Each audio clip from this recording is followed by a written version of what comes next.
No One Gives a Shit podcast, episode 21. What's up? We're post Oscars. Latino Tarantino here. I'm joined by Brian Suarez, Samuel Romero, and Q. Hello. Q-licious. Doesn't like that nickname though. Talking to Mike, Q. This is your first time. Yes. How you doing? I'm good. Good. All right, now Q was just thrown into the mix here. So let me give her and everyone listening, the civilians listening, a rundown of what's going on. Brian here is a director. He's in Miami-Dade College, and so is Samuel. Yeah. And they are in the film production 4 class, and they just finished the shoot this weekend, right? Last weekend. How'd that go? It went phenomenal. It was just absolutely great to work with this fantastic cast and crew, and it was just, it was quite a learning experience to really, just dive in with such collaborative skills between me and Sam, but not only us, because we pretty much took over what we wanted to do with shots and what we wanted to show everybody in terms, and what we wanted to portray, and convey in emotions and in meanings to what this film is all about. But above all, I think the greatest thing that I took from this is literally working with the cast and crew. It was like clockwork. Really? Was that good? It was fantastic. You must not have worked with my team then. But look at this. I gotta fix the mics here. How many times I gotta tell you guys this is a condenser microphone? The mic is here, not on top. Come on, man. You want something over there? 21 episodes in, man. 21 times the charge, dude. Yeah, man. Yeah, all right, cool, man. So, good. So, how was the locations and all that? How did you get through the scouting and all that? And man, it was pretty rough. I think Right. we had from the beginning we were conscious that we were gonna need some pretty difficult locations. Because of logistics, I guess, sound and the permit and all that stuff was always like very, very, rough. Is that the hardest part for you guys, you think? I think so, man, because with no budget, I think you got to get around and find a smart way to, to move about it. So we really try to keep it really simple, and don't overdo it. Don't do, scenes in moving cars. Don't do, stuff like that really complicates production. Everything that I say to do, you guys don't do. Yeah, man. I mean, I think filmmaking is about using the resources that you have available to you in the best way possible. Yeah, true. And I think you should always push yourself, and go up and above of what you can do with the stuff that you have. But for this one, I think one of the things it was really focus on the story, and the character development. So I think the locations part of it was hard, but we try to keep it, within a reasonable. Who wrote the thing? Both of us. Well, we did. Oh, both of you wrote it. Yeah. Okay. So he was actually the creator of the idea, and at first it was something that he wasn't really too sure about, but I gave him some spice on that story, and at first it became something that we both felt really passionate about and wanting to give off to everybody. It felt like the theme of this is all that every second matters. Okay. You don't know when, we could blow up right now for all I know. A plane comes in. Right. Just for what would to you set do? up the premise. It's about a girl who has 30 days to live or something. No. It's the story is about this woman named Samantha Davis, and she says actually Samantha Davis. Isn't that the girl from How to Get Away with Murder? No, right? I've never seen the show. I hope not. I don't want to get sued. Yeah. No relation. No, go ahead. Samantha Davis. So Samantha Davis is a successful attorney, but yet she is unfulfilled. And one day at her office, she receives this alert on her phone that says that there's going to be a nuclear missile coming to her whole city in about 2 hours. So, it's a moment of panic, but also it's this moment, these are your last few hours. The chances of survival is very few, but how would you spend? If I were to tell you, you have 2 hours to live, what would you do? First thing in mind would be I'd go. I don't know. Are you living with regrets? We cut you off guard there, man. Yeah. Are you living with regrets? Are you living with guilt? I'm pretty sure you want to make amends with this because these are your last moments. You want to leave when you know you're leaving. How messed up is this that the first thing that came to mind was rage and revenge? I wanted to go down my hit list. All right, man. I think I need therapy. Yeah. I would have called my loved ones, if I can't be with you. Hey, I love you, and then go have some special me time. If you know what I mean. Exactly. Yeah, you know what I mean. Something. Forget him. We're We like that. Yeah. And I think following up on that, that's what our main character feels, and she wants to make things right with her dad, after her mother's death at a young age. She had passed away due to cancer. They grew apart. Her father and Samantha. Yeah. So she decides to take in it a lead and go and try to find them. Make things right. If it's your last a couple hours, I think that's what really moves her to go for it. Okay. Well, you guys talking about a budget. How the hell did you get a nuke in there? Department of Homeland. No, man. Did you find a septic tank and put biohazard on it? Or? No, here's the deal. And we discussed this. Following on what Brian was saying, at the beginning, I had this concept and it was a very broad, idea in my head. And I started my pitch by saying this, cut me some slack. I'm not a screenwriter, I'm a DP, Okay. So this thing don't usually happen. Yeah.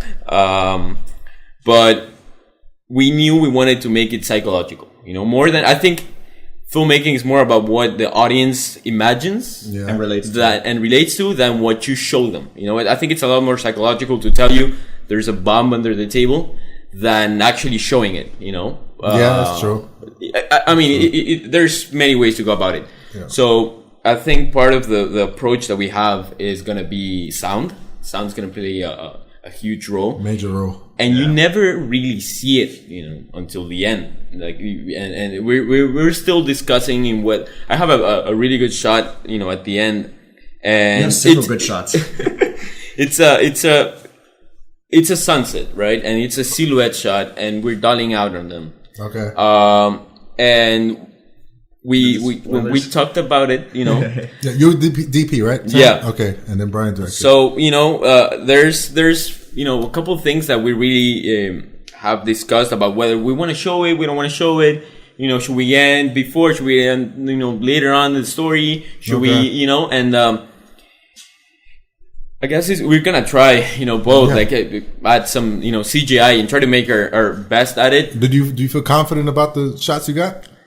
I think out of everything, that's the one thing that I could be very, very happy about. Well, then you got it then. I think then all that's left now is the editing. Yeah, it is. Which is going to be very crucial. You got to make sure that that's right. But as long as you got the shots you want, you have definitely some room to play with. Yeah. How you guys like the film production 4 class now?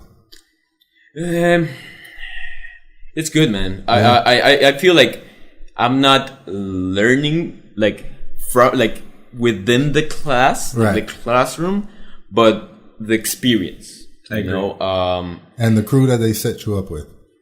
That was fantastic. We had to crew up at the beginning, and luckily enough, every single person that we decided to work with has been committed and has, and that's the power of the morning class. And I always say this, and I'm gonna steal this from Roger Deakins, from last night's speech, but everything was possible because of them.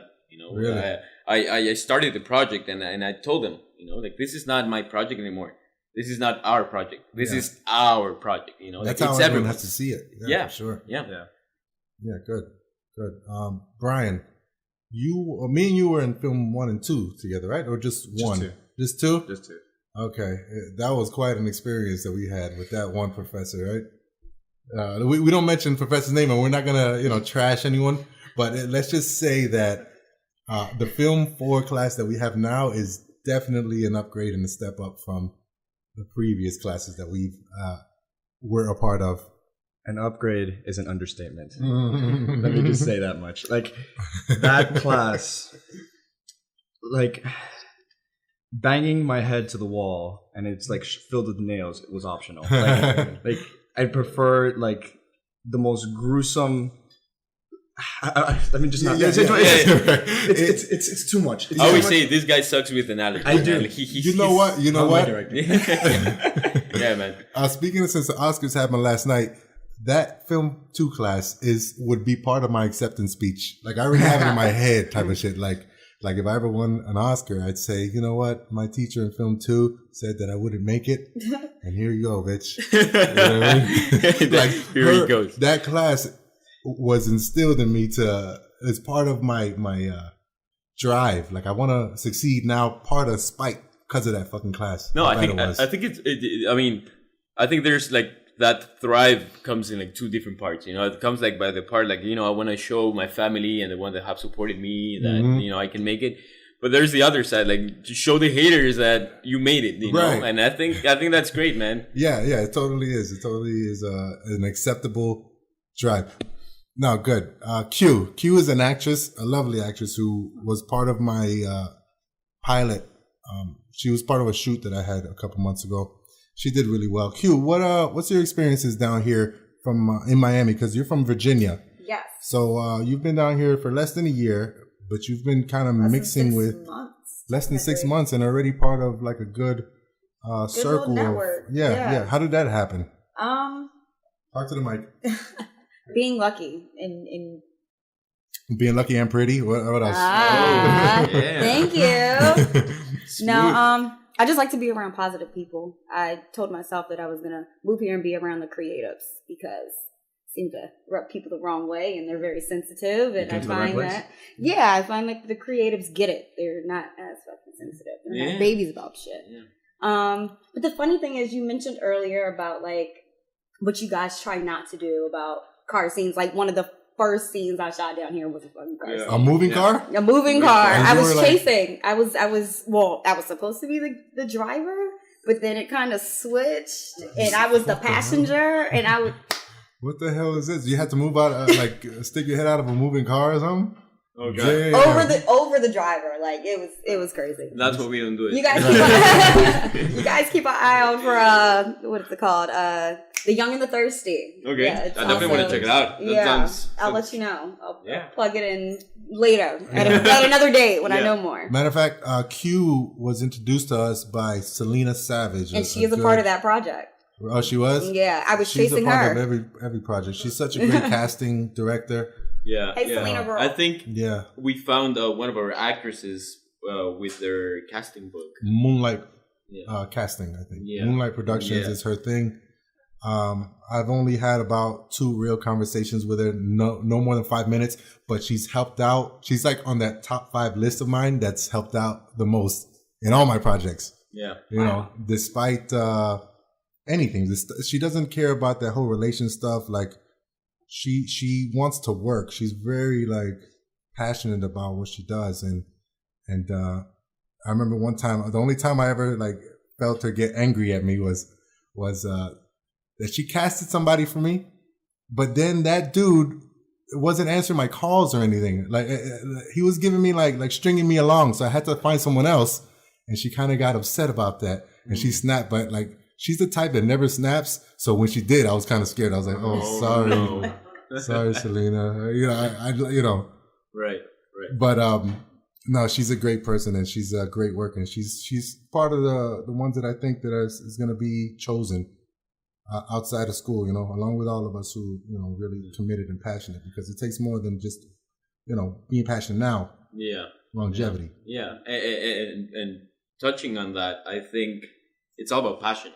Really, because really passion can really take you like those long hours.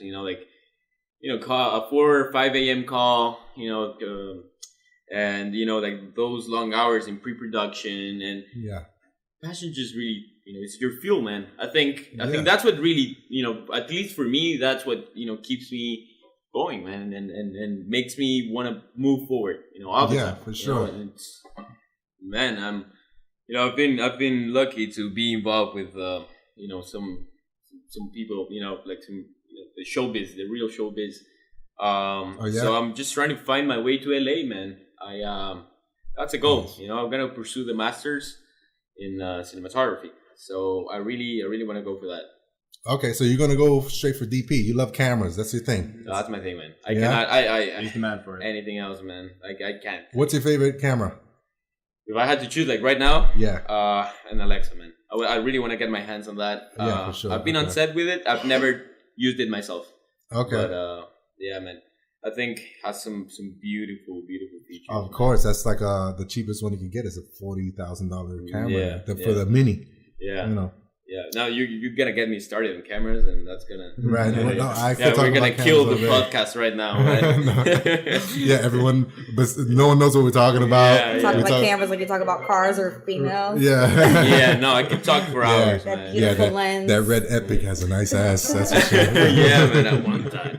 Yeah. I was just telling Brian this morning. You know, I was like there looking at cameras, and I had a moment when I was like, you know what, the next project we shoot is gonna be an Alexa. Some Cook lenses. That's it. That's all I said. And then I searched the price for the Cook lenses, and it's about $30,000. So I was like, we're gonna pull Sam Cook lenses for civilians who don't know what we're talking about. Those are the ultimate lenses. Those are what do they call again? Anamorphic. Anamorphic. Yeah. Right. Oh, that's a different type of lens altogether. They have a different bracket. They have it's the top of the line type of lens. I actually got a funny story. There was this guy that I met at the Red store that I go there a lot, and he was going there to upload footage because someone stole his backpack of like laptops from his set.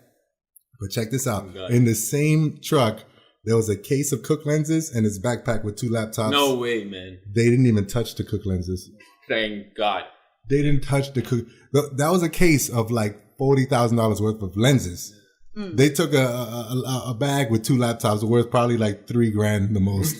You know what I mean? It was fucking. Oh my! So he God. was pissed because he lost a lot of footage, but that's nothing compared to what they didn't touch the lenses. You know? So you could tell somebody just walked in. Yeah, I'd be happy. Thank you for only stealing my laptop, man. For real. Thank you. For real. So we could talk about cameras all day. I personally like the Red because I could afford it. Well, I'm going to be able to afford it soon. Yeah. But which one are you planning on getting? I'm looking at the Raven.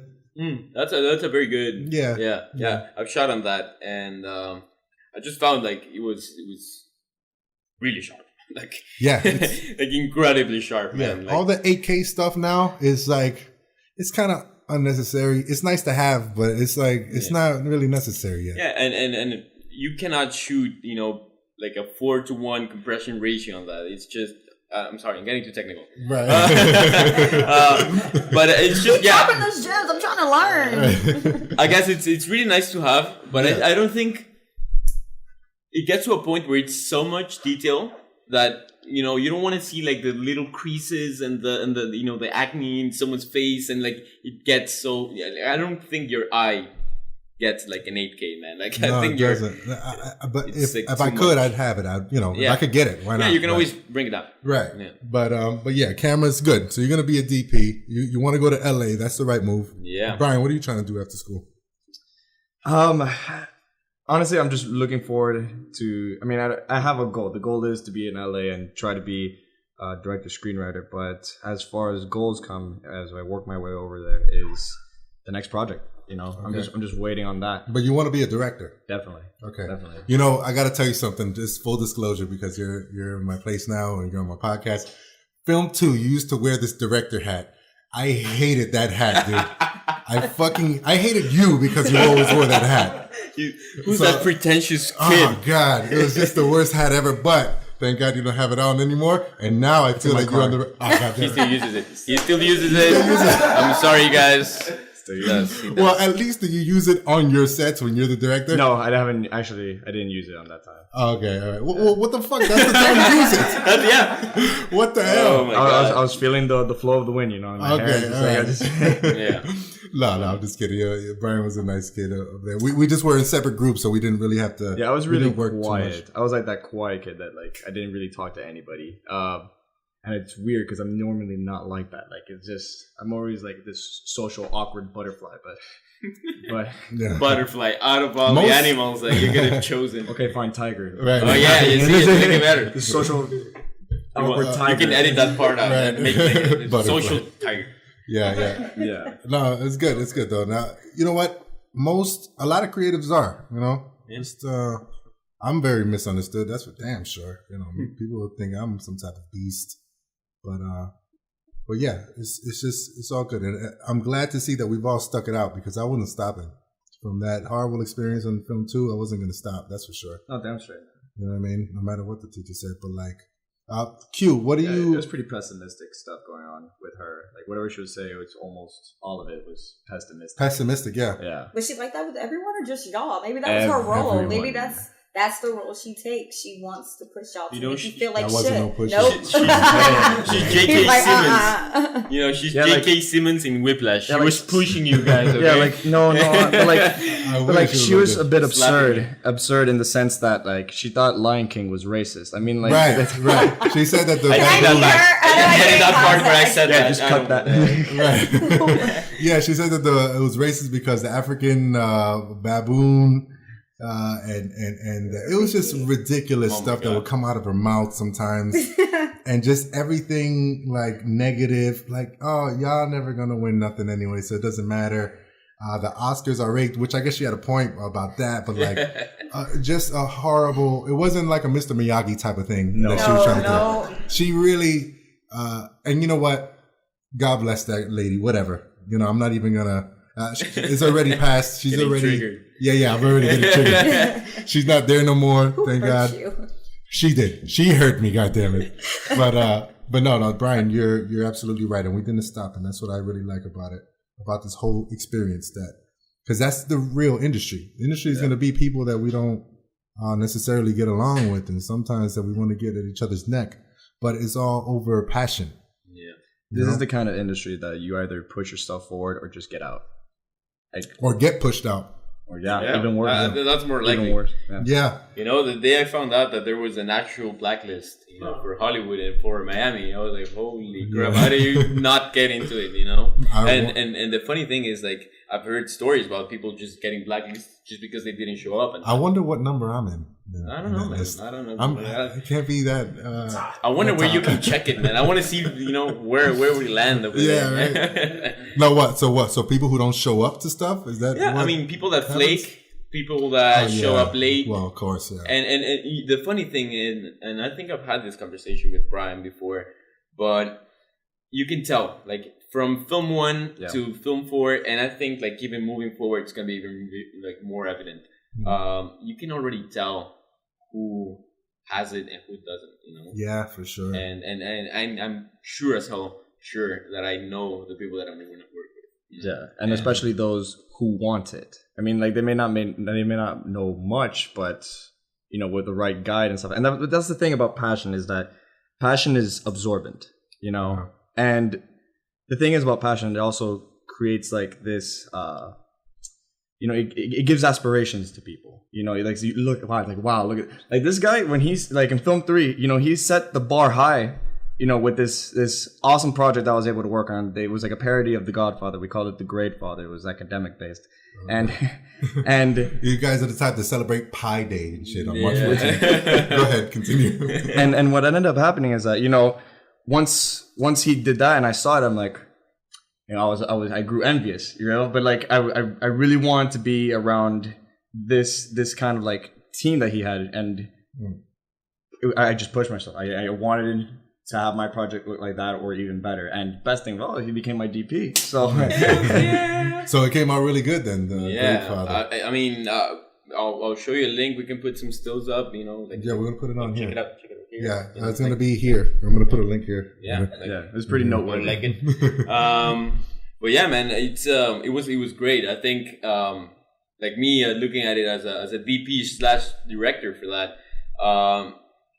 The ability to try to replicate and somehow pay homage to a great film like that, it was great, and the people that could like outsiders that saw it and they were like, you know what, like I can actually see it, man, like you pretty got it, and to me that was like a really good thing, okay, what I set out to do I managed to somehow accomplish. I wouldn't say it's the greatest thing, because I think, we can always get better. Of course. There's a million things I would have done differently. Of course. So it came out good, but if it would have come out bad, do you think that you still would have tried again? Like, would that have discouraged you, or no? You mean again in the sense of that project, or no? Like would that type of stuff discourage you if something comes out bad? I think it motivates me. Motivates you? It motivates me because I'm just like, I do not like this work, and I know myself I can do better. Mm-hmm. So for the next one, I push it even more, and that continues to go on. Like I could probably say this is probably like the most professional looking project I've ever had, thanks to Sam here. Really? Yeah, definitely. Good.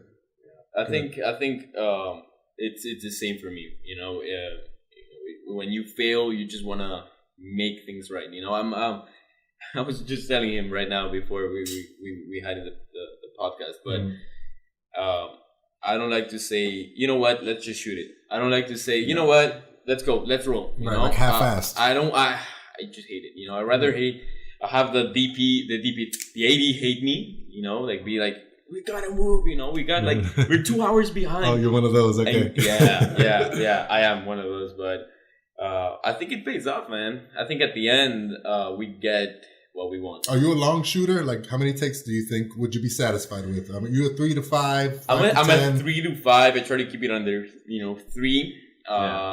Me too. Because I understand performance. You know, I'm not a director. I don't want to direct. You know, unless like something happens and like I don't know, Scorsese shows up and you want to direct my new. Okay, I'll do it. You know, but otherwise, I don't want to ever pursue that. You know, and and it actually happened with this project. Mm-hmm.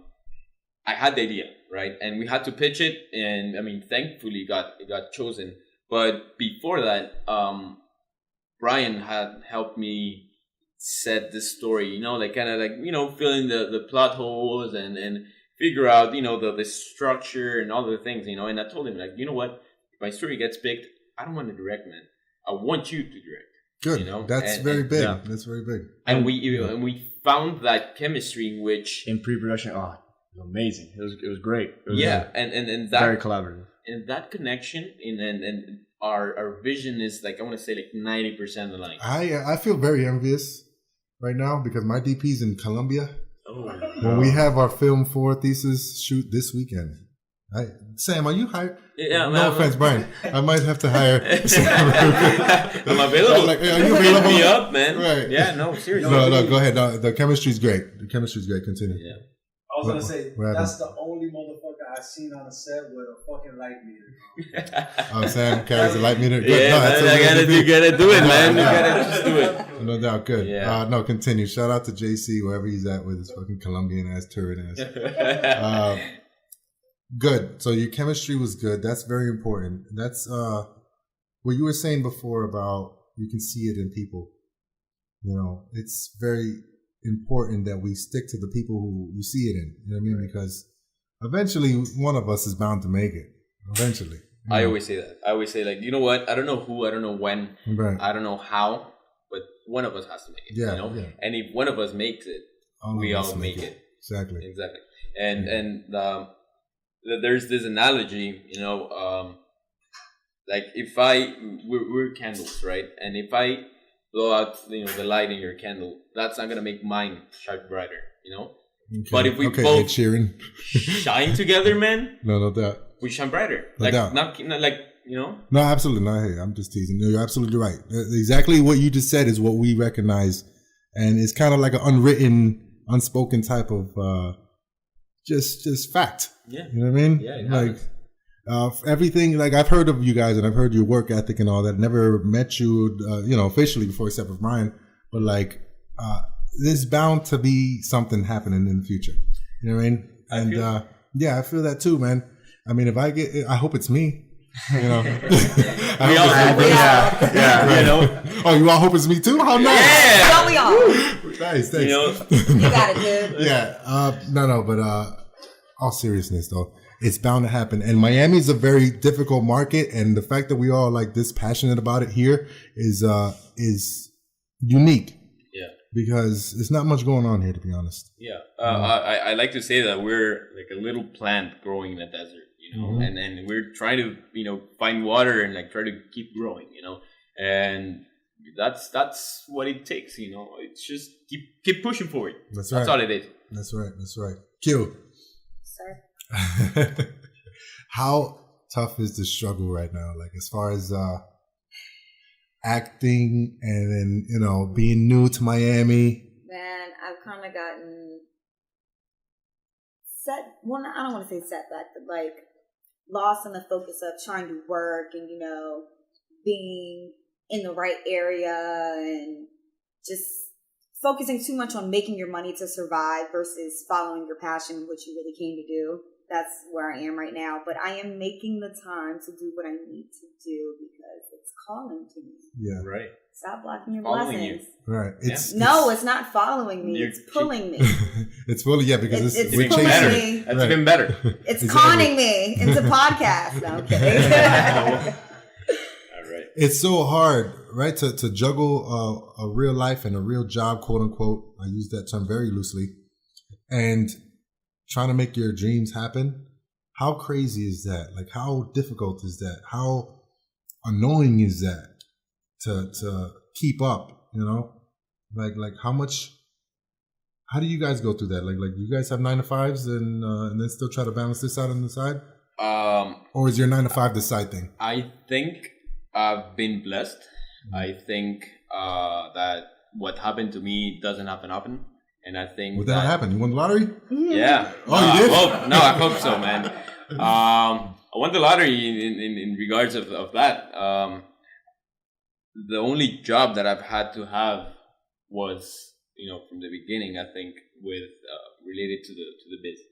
I've never had to work in a McDonald's. I've never had to, part of that obviously has been my parents' support, but the day I decided to, step out of my comfort zone and go and chase it, and I found it, and I don't think I love so much what I do, and I don't feel like it's a 9 to 5, It's just. So what do you do? This is what you do then? Just honing your craft in school, or do you? No. I've been an assistant editor in a TV show. Oh, nice. For Fusion. And look at you! You're already in the biz. What the fuck? Yes! What are you doing here? Are they hiring? Hell, look it up. I've asked myself the same question a couple times, man, but I just want to. I've been putting so much time and effort in school, and I just want to finish through, man. Like we're so close. Yeah, it's just it would be stupid just to drop out now. No, of course. How about you, Brian? Sam said it all. I really can't. You work at Fusion too? No, not like that either. This is something that, we're always going to be chasing after, even if we are even in the biz. Like, we both want to, like everyone here wants to continue on with creating. Everyone wants to tell a story. Everybody wants to convey something. Everyone wants to give out a message. Yeah. And I think it's that drive of wanting to keep doing it. It's like where we learn the most. And like, I think the thing in school will never teach you if it just won't teach you enough in terms of like being on set and actually going out and actually learning, on set and the experience and the pre-production, the production, the post, and it's just, I think that's where you learn more, not like from some book, not from a lecture. They're helpful, but the real set is where it's at. I just the real lessons. The real lessons are when you start making it. Yeah, on sets and seeing how when you're on a real set. I just posted something with Alex Hibbert, or the set that I worked with him last year. The kid from Moonlight. Yeah, I've actually worked on set with him before. Right, they're probably the same set from last year, right? It was last year. I want to say so. I think it was about like this boy who was trying to find his homeless father or something like that. I don't remember. Yeah, the director was a dick, and fuck that guy. Yeah, but Alex was cool. I 100% agree what he just said. Like that it was the same set. Then. Yeah, it was probably the same. The guy was horrible at paying. Like this is my first time cursing, but the dude's a total asshole. Like, beep. You know what? I'm gonna get back to my story, but. I come on set and I'm very, I know how it is. I've worked on several like commercial sets and stuff with a bunch of people. You're just a sprocket pretty much, to keep the machine going. That's all you are. But still, people still, hey, how you doing? My name's so-and-so, blah, blah. So at least you know who's who, you know who the AD. This guy showed up and, I stopped. He walks right the fuck by me. Like I was invisible. And I was like, hey, good morning. good morning. I'm so-and-so. But then 3 other girls come, like from our school, interns, I guess. Fucking, he stops production. Hold on. Yeah. Introduces himself. He pulled a Harvey Weinstein, man. Pretty much, yeah. Yeah, he did. Introduces himself to those 3 girls. And those 3 girls ended up breaking shit, like, by accident. They were horrible. Oh, my God. It was horrible. Anyways, back to the story. They had to pay it, and not with money, man, I guess. Yeah. So, damn, I fucking Dark turn, man. Yeah. Anyways, but yeah, it was probably the same Cut it out. So Alex was a cool kid. He's a natural, that kid. He's going to be the next Spider-Man probably. But in that set, like, my point was that you are a sprocket. And what you were saying, no lecture would prepare you really for that. You might get an idea of how much you have to play your role. But when you're on set and you see that nobody's on top of you, but if you don't do your job, it's going to be noticed. Yeah.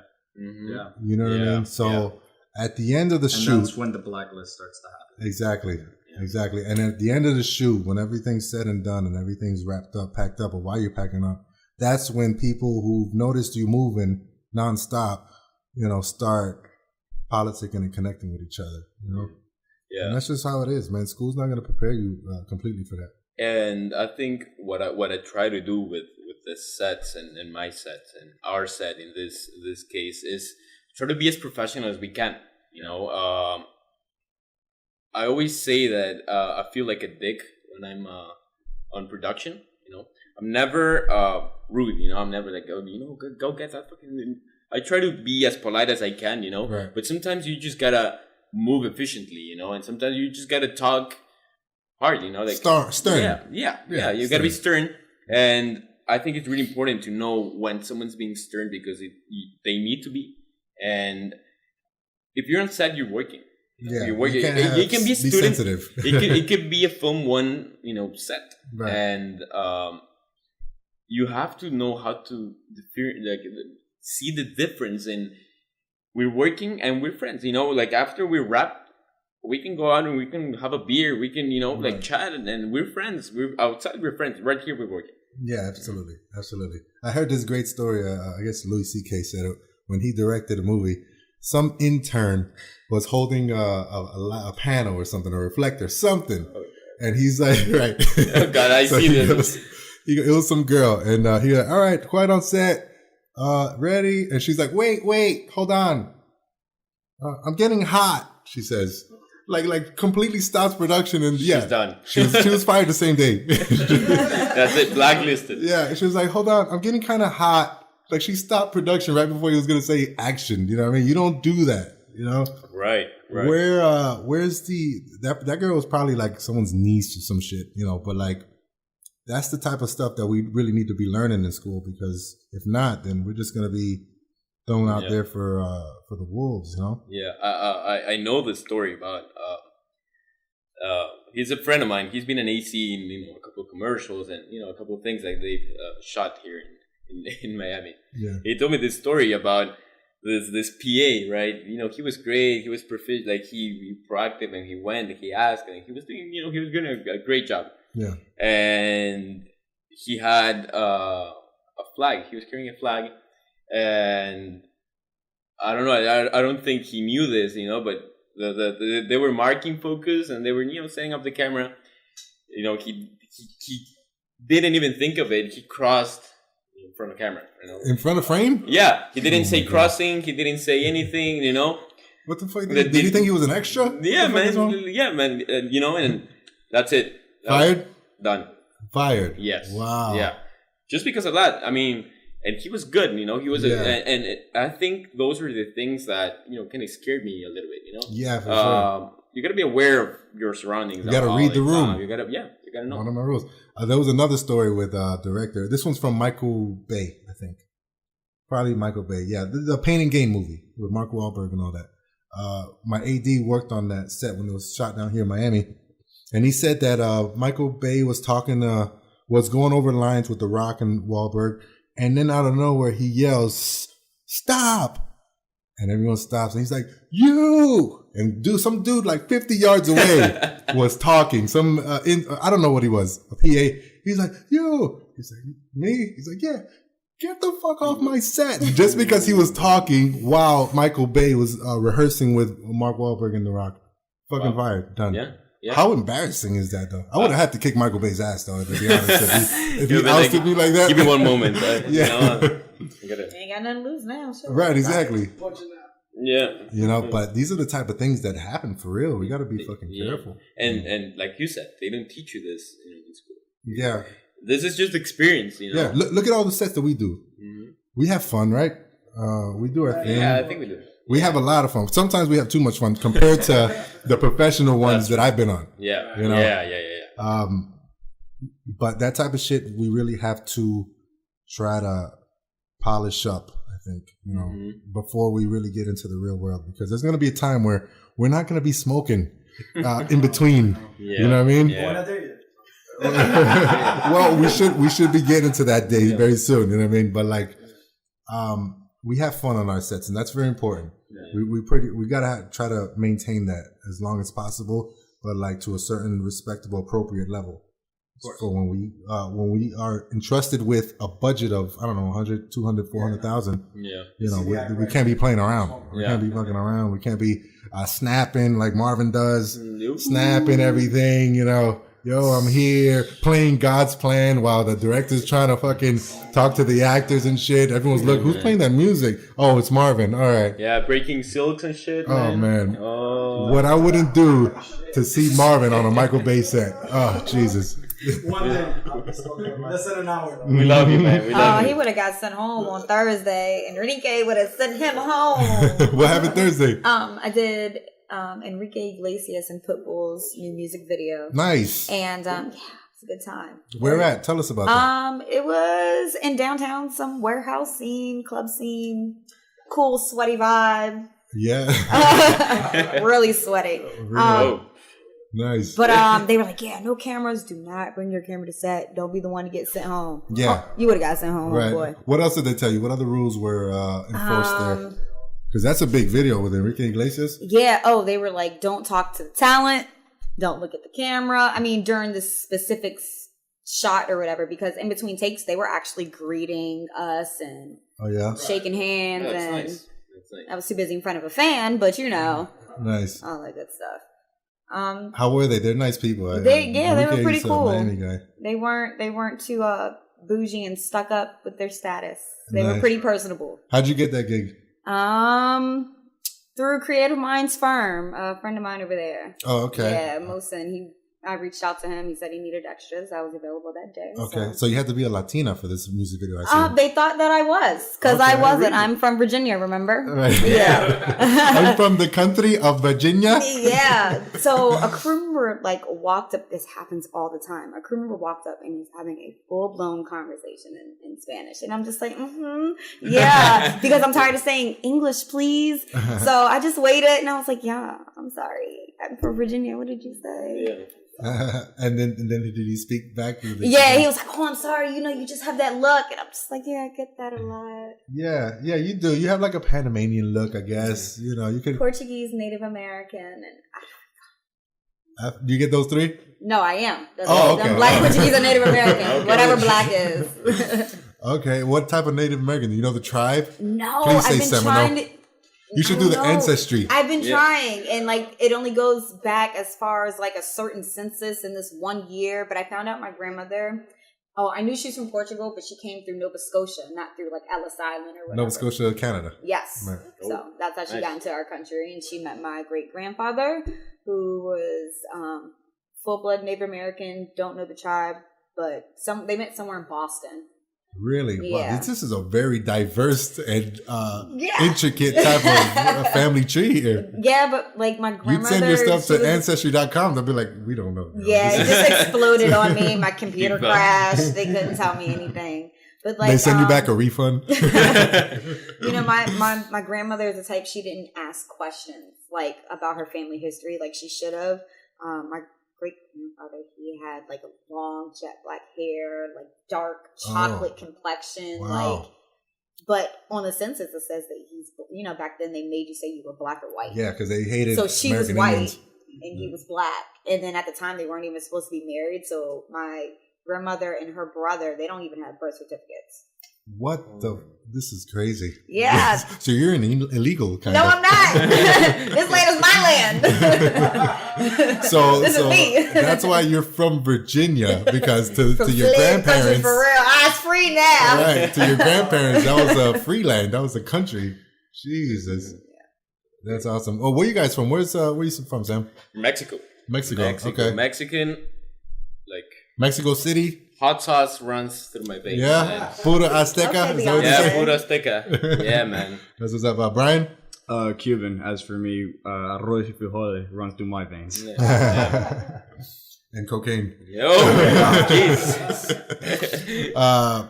Yeah, I'm Puerto Rican and Cuban. There's not much of a interesting backstory there. I think Q won that category. Yeah. But yeah, it's a very crazy industry, and we have only scratched the surface being here in Miami. Yeah. You know, I'm very interested and excited to see what's gonna happen as soon as I leave, because I'm finishing up after Film 4. Okay. So I'm trying to go to LA very soon. And yeah, I feel that I'm gonna see some of y'all out there. Yeah, I think we'll definitely keep in touch and we'll work on something out there, man. Mm-hmm. You were talking about you worked with Ashley, right? Yeah, I have. She's another prospect that I think is gonna go far. Yeah, she definitely will. Yeah. What you guys work on film 2, film 1? It was film 2 when we first met. We worked on this project called Red Velvet, right? Cake? Is it about cake? She wasn't with us No. in film 1? No, it was about Stockholm syndrome. Oh, okay. This girl that falls in love with her captor. Yeah. Uh, But that's such a nice name for it too, Stockholm. It feels like a. It's like European, man. It's like Stockholm, Is Sweden. that? Yeah. I think so. I Maybe feel like wrong. I feel like it should have a nastier name. Yeah. But anyways, all right. So she's in love with the guy, but early we started talking and we realized that we wanted to go something along the lines of Blue Velvet, for example, and Mulholland Drive, and we set out on a mission, and let's try to replicate this. Let's try to pay homage to this couple great films, as in story, as in dialogue, as in cinematography. Yeah. And back in film 2, not a lot of people are proficient with the camera and all that stuff. Right, and we don't have great equipment. We don't have access to. Yeah, exactly. We don't even have great disposal to equipment now. Yeah, yeah. You gotta find other ways. Yeah. Which I would like to come back to that. Right. And I'm such a geek. Like early in the day, like before college, I would say even before high school. I started reading on cameras, and I knew what ISO, what f-stop was when I was like 14. Right. And by that time, I already knew. I knew composition. I knew lighting. Nice. And people were just like so struck. Like, how the hell did this kid manage to pull this off? With this. And I think that's what put us on the radar.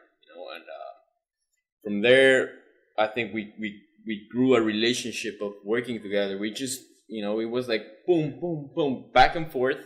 With ideas and we I think we've done some great stuff. We did her final film for film 3. It's called The Pool Guy. Right. It's about this Cuban chemist that comes to Miami and he goes on a killing spree. He poisons the pool water. Exactly. Right. He poisons people. So it was like many of the crew right now. Many of us have worked on that. Yeah. That was such a passionate project. It was big. It was a big turnout too. It was huge. Yeah, it was a very big turnout. Yeah, but it was a great experience. We had a great crew, like I said, and everyone came through. And yes, they were long hours. They were 16-hour days. Yeah. But I'm really happy with the outcome. And the thing that makes me happy is that she's happy with what I got as a DP. Yeah. No, you guys did great. I heard very good things about that. Yeah, and that was a funny thing. Now in film 4, we all pitched, and we both got picked. and not only that, we got picked to shoot on the same weekend, and I told her, like, you know what, this is divorce, like the crew are the kids, who's keeping them, like how are we splitting custody now, but I think we managed, I know she got some really, really great shots, I saw it, and she's got a very powerful, very artistic story, going on. And I just say to myself, like, I wanted to be there, I wanted to be on set for that. This is going to be a hell of a rap premiere after this film 4 is done, because we all got some big things. Yeah. Nobody's pitching or nobody's shooting like any skit style things for this last one. This was full on. Yeah, this was go big or go home. Yeah, exactly. So I'm really excited about that. All right. Let us talk about the Oscars. Okay. I didn't see it because I didn't see most of those movies because I've been so busy these past few months. But you guys saw it. You guys mentioned it. Q, did you see it? No. I went to work and went to sleep. Sorry. I did see that my boy Guillermo del Toro won. Sorry, let me say it right. He won for The Shape of Water. And you know what I've noticed is that this guy probably long deserved this. Not probably. He did long deserve it. But people are already making comparisons to Splash, trying to undermine his Shape of Water movie. And it's like it's like you can't please people for some reason. It's like, who else did they want to win? You know what I mean? Like this guy deserves it, if anything. He doesn't even, he deserved it 3 movies ago. Yeah. Did he win for Pan's Labyrinth? No, right? No. This was his first Oscar win. This is his first, right? Yeah. So Pan's should have won. Yeah. That was a great one. But which other ones won that you feel that was deserved and not deserved? Well, Coco. I'd like to touch on that. Which one? I never even heard of that. Coco is the animation one. I've never even heard. Does that deserve it or not deserve it? Can I leave now? Yeah. Got the exit. Coco? What the hell is that? No, man. I love you. Man. About the monkey who talks? No, man. That's Pixar's latest film. It's a cartoon. It's about the Dia de Muertos in Mexico. I did see something about that, right? Yes. As a Mexican and having that blood, I think it was a great night. It won for best. It won for best animation? animated. Yeah, Guillermo del Toro. He won for best picture. Right. And I think that's just good because it keeps saying that Mexicans can do film. Of course, but it's one of the best. I mean, not to mention novelas and stuff like that that's been happening. Like they have a lot of practice over there. It's nothing new. Yeah, you know what I mean. And then Inarritu, right? Iñárritu. Sorry. Yeah. He's a great. The Birdman was great. Yeah, I love Birdman and The Revenant. And The Revenant, of course. That was the first Oscar win for DiCaprio. Exactly. So that's Cuarón before that. Like in the last 5 years, I think in 4 of them, a Mexican has won an Oscar. Right. And like Lubetsky, he I think is my idol. What movie did he do? He did Gravity. He did Birdman. He did The Revenant. Is DP? He's a DP. Oh, okay, so he works closely with these guys. Yeah, they're friends. They went to the university, in Mexico, and that's awesome. They found their way here, and they work together. And I'd just like to meet him. Invite me to your thing. Maybe one day they'll want to meet you. Yeah, I've had this experience like I said, like luck, I guess. I've managed to talk to Rodrigo Prieto, who's the VP for The Wolf of Wall Street and Silence.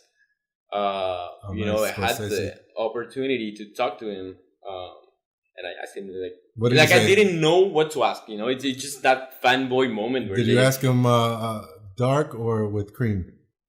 No, man. I asked him, "What's your advice?" I'm starting up. I look up to your work, and I would like what's your advice? He's like, you know what?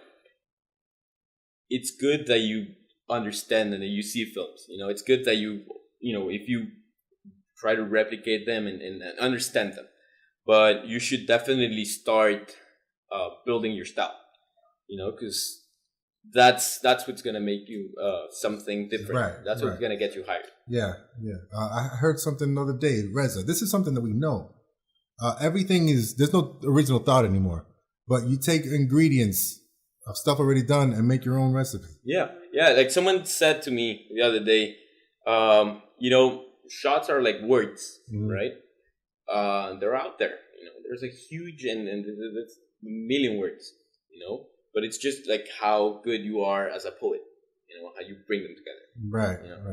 And even Dr. Seuss is a legend, Yeah, exactly, man. You can be great with simple stuff. Right. So Marvin has a shot. Oh! Shots fired. Turn. God damn, got hot.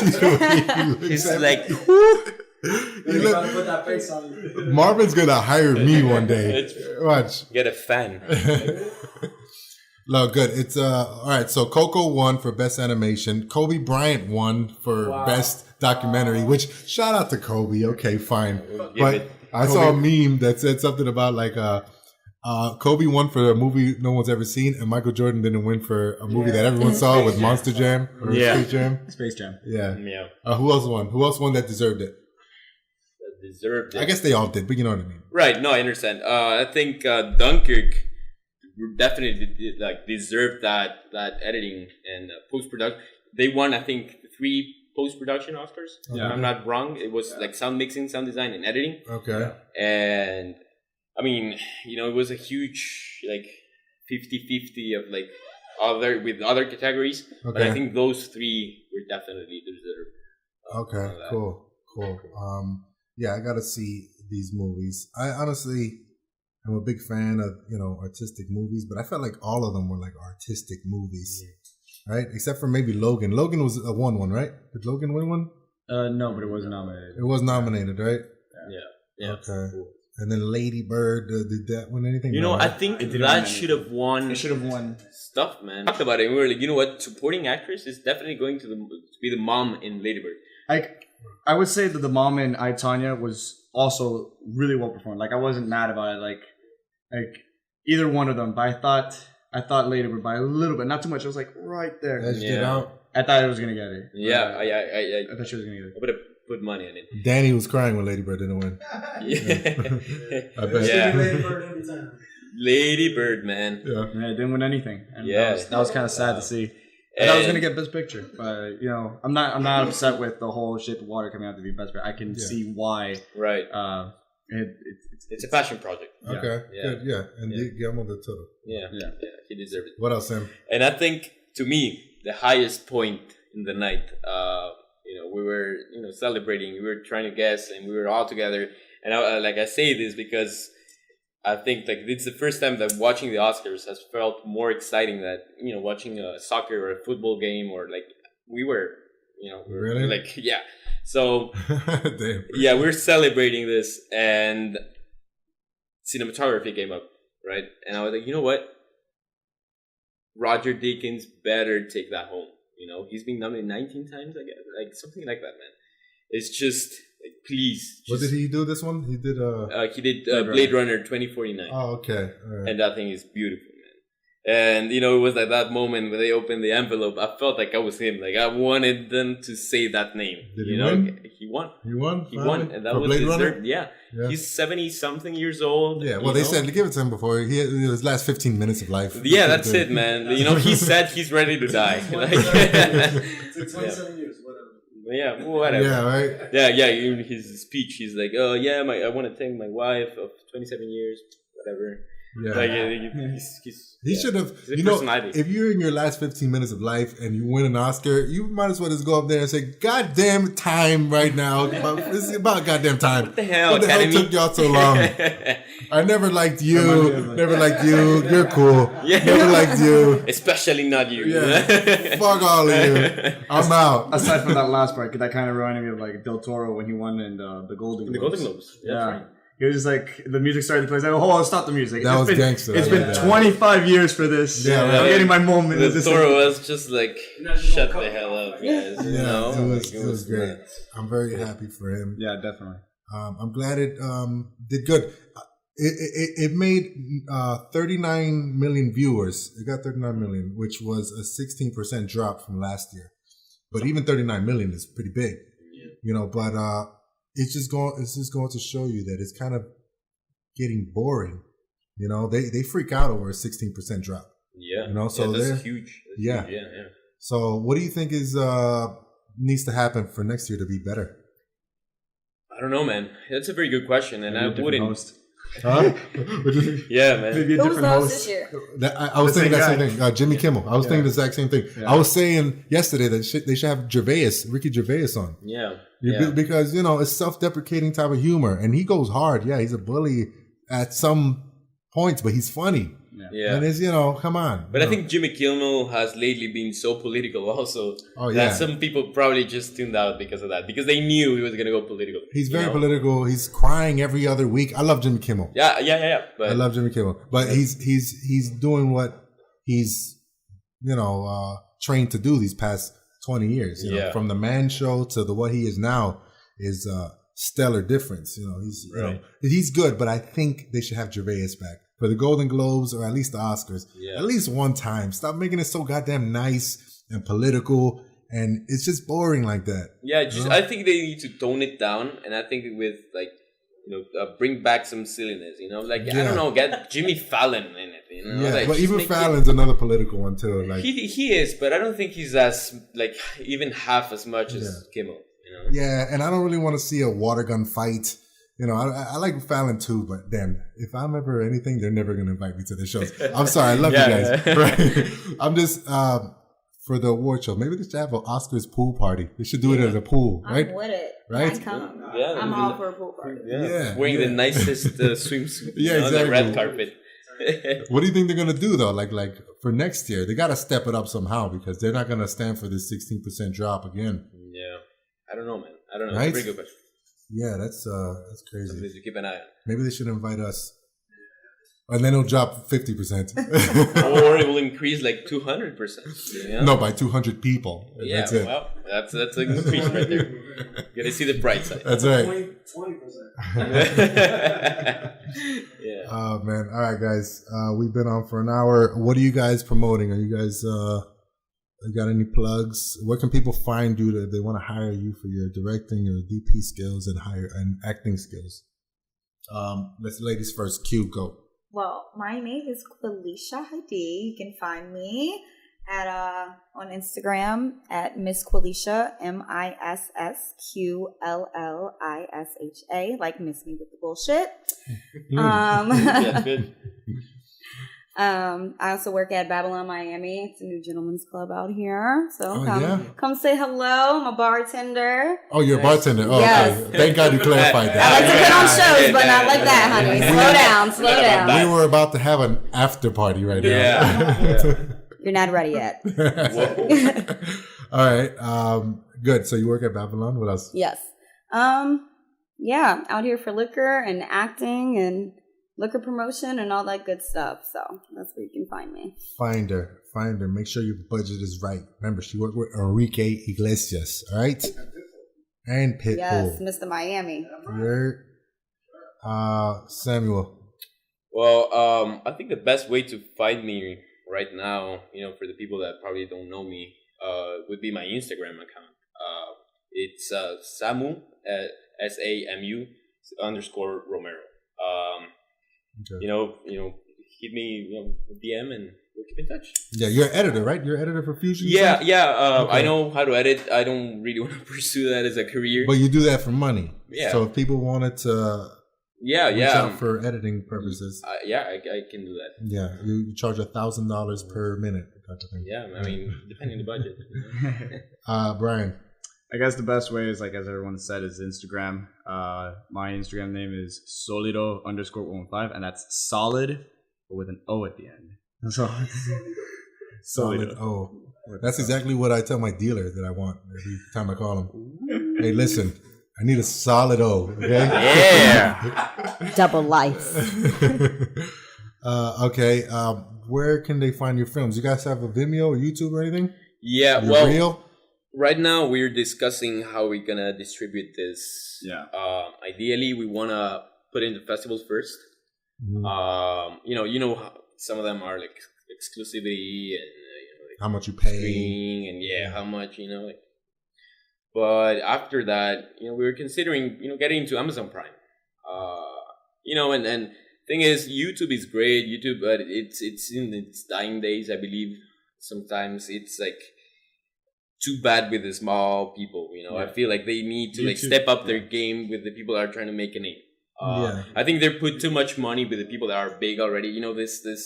This guy Logan Paul and like that bullshit. It's just bad, and they need to step up their game with the small and the medium people. They're the ones making content. You know? They have YouTube Red, which is a whole nother world that I didn't know about. Yeah, and the thing is, they're trying to become like Netflix, right? And I think they will. Yeah, and it's not necessarily a good thing, Well, you don't think the competition will be good for us? It's going to because YouTube Red, I saw some Instagram stars have meetings with YouTube Red. And even though they've kind of clamped down since the whole Logan Paul thing, now they don't want any cursing on any of their original content. Can't hire them. No, right, exactly. I'm kidding. I can clean it up, kids. I can't. But no, you're right. You're right. YouTube should give a little more incentive to the people who are not making a buffoonery type of out of themselves and stuff. But there's great content out there, and the people that are making it, they're putting out 30, 50 episodes, and they get $100, $200. That's just free content for YouTube, and they're not giving. Meanwhile, they're putting this stupid video about this guy, like showing dead people in his video. Right. He's getting millions and millions of dollars in revenue, and they fired him already. But but I know what you're saying. If it didn't make a big splash or stink, that it probably would have gone undetected and unconsequenced. You're right. I hear it. Yeah. Well, okay. Wait, how did we get into that? All right, we're talking about Amazon Prime. The distribution. Right, distribution. Okay, or your film, of your next film. Amazon Prime and Netflix have a very meticulous requirements for the cameras that you use, the quality, how it's edited. So that's all that stuff you got to keep in mind. The output and all that stuff. I've looked at the requirements. I know Netflix is probably going to be a little bit more strict about it. But Amazon Prime, they're Jeff Bezos just wants to make money, so whatever you can put up there. I get it. He just became the richest man ever in history, passing Bill Gates. Yeah. Selling stuff from China. Shout out to him, but fuck him. What the hell? Just fund their films, man. Come on. Give me money. All right, Brian, do you have a Vimeo, a YouTube, anything? I'd rather not disclose. You're in that stage where you're another just progressing. Double life. Listen. Getting the criticism helps in building progression. I totally agree with you. I'd rather not discuss. Right. Even then, I'm that uncomfortable. I love criticism, but you can find his YouTube link here. Don't worry, we'll find it for you. I'll shoot it out to you guys. Don't worry, it's gonna make you stronger. Trust me, buddy. Put him in the line. We've all been in that. We're still in that boat. Trust me. I cringe at some of my stuff too. You know what? That's the thing. It's just me looking at that again. I don't like looking at my past work. I know. I'm just like, I know. Tell me about it. I'll put myself on the line, and I'll put my YouTube channel right here. Just check it out, and say what sucked, and just reach out and say what you liked. I think it's good. It's good. I like it. We're gonna be fine. To be determined. BD. Hopefully one day everyone's going to talk about us the same way, that something was in the water around here, and we can all look back at this interview and cringe, but we'll be fine. We're gonna be really good. That's right. Thank you guys for coming, and we're gonna be working soon, man. Yeah, we're gonna be working soon. Q, you already know. Latino Tarantino, Danny Boy, Chico, Marvin, we out. No one gives a shit. Hey. Shit. Hey. Shit. Hey. Shit.